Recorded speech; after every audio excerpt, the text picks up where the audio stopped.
امریکہ سمیت دیگر اتحادی ممالک کے رہنماؤں نے یوکرین کے خلاف روس کی جارحیت کے رد عمل میں دباؤ بڑھانے کے لیے مالی، تجارتی اور سفری پابندیاں اور دیگر اقدامات کا اعلان کر دیا۔ خبر ایجنسی اے پی کی رپورٹ کے مطابق پابندیوں کے باعث ایشیا اور خطے کے ممالک ممکنہ معاشی اثرات کے لیے بھی تیار ہو رہے ہیں، جس میں توانائی، گندم کی سپلائی لائن اور روس کی جانب سے سائبر حملے شامل ہیں۔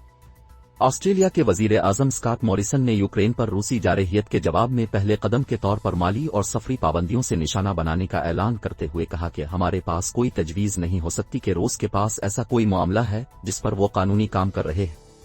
روس کا حوالہ دیتے ہوئے انہوں نے کہا کہ وہ ٹھگوں کی طرح رویہ اپنا رہے ہیں اور انہیں ٹھگ اور غنڈہ گرد کہنا چاہیے۔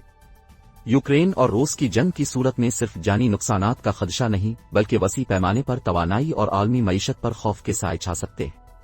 روس کی جانب سے یوکرین کے 3 اطراف 1.5 لاکھ فوج کی تعیناتی پر امریکی صدر جو بائیڈن اور یورپی رہنماؤں نے پابندیوں کا اعلان کیا، جبکہ روسی صدر ولادیمیر پیوٹن کی جانب سے باغیوں کے اکثریتی علاقوں کو آزاد جمہوریہ تسلیم کرنے کے بعد روسی فورسز مذکورہ علاقوں کی طرف بڑھ رہی ہیں۔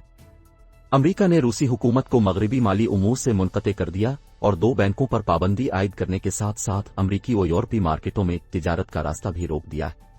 بائیڈن انتظامیہ کے اقدامات سے روس کی قیادت کے ساتھ موجود سول رہنما نشانہ بنے ہیں اور مذکورہ دونوں روسی بینکوں کو کریملن اور روسی فوج کے قریبی تصور کیا جاتا ہے، جن کے اثاثوں کی تعداد $80 ارب سے زیادہ ہے اور امریکی پابندیوں کے تحت یہ تمام اثاثے منجمد ہو جائیں گے۔ اسی طرح جاپان کے وزیر اعظم فومیو کیشیدو نے روس اور یوکرین کے 2 باغی علاقوں پر پابندیوں کا اعلان کر دیا ہے۔ جاپانی وزیر اعظم نے صحافیوں سے بات کرتے ہوئے کہا کہ ٹوکیو روسی حکومت کے جاری کردہ کسی قسم کے بونڈ پر بھی پابندی عائد کرے گا کیونکہ روس مسلسل یوکرین میں کارروائیاں کر رہا ہے۔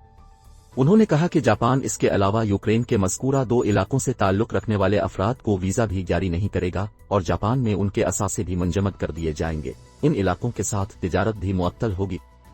ان کا کہنا تھا کہ جاپان عہدیدار مزید تفصیلات کو حتمی شکل دے رہے ہیں اور اگر صورتحال مزید گھمبیر ہوئی تو جاپان پابندیوں میں اضافہ کرے گا۔ یورپی یونین کی 2 درجن سے زائد ریاستوں نے بھی روسی عہدیداروں پر پابندیوں پر اتفاق کیا۔ جرمنی نے کہا کہ روس سے Nord Stream 2 gas pipe line روک رہے ہیں جو ماسکو کے ساتھ منافع بخش معاہدہ ہے۔ نیوزی لینڈ کی وزیر خارجہ نانا یامہوتا نے بیان میں نیوزی لینڈ میں تعینات روسی سفیر جیورجی زوف کو طلب کیا گیا اور حالیہ دنوں میں روس کی جانب سے کیے گئے اقدامات پر نیوزی لینڈ کی مخالفت سے آگاہ کیا گیا۔ اقوام متحدہ کے سیکریٹری جنرل انطونیو گوتریس کا کہنا تھا کہ دنیا کو حالیہ برسوں میں بدترین عالمی امن اور سلامتی کا بحران درپیش ہے۔ انہوں نے کہا کہ روس کی جانب سے مشرقی یوکرین میں باغیوں کے علاقوں کو نام نہاد آزاد قرار دینا اس کی سرحدی سالمیت کی خلاف ورزی ہے اور روس کو امن قائم کرنے کے تصور کو بگاڑنے کا ذمہ دار ٹھہرایا۔ سیکریٹری جنرل نے عالمی برادری پر زور دیا کہ وہ یوکرین کے لوگوں کے تحفظ کے لیے کام کریں اور مزید خون خرابے کے بغیر جنگ سے بچیں۔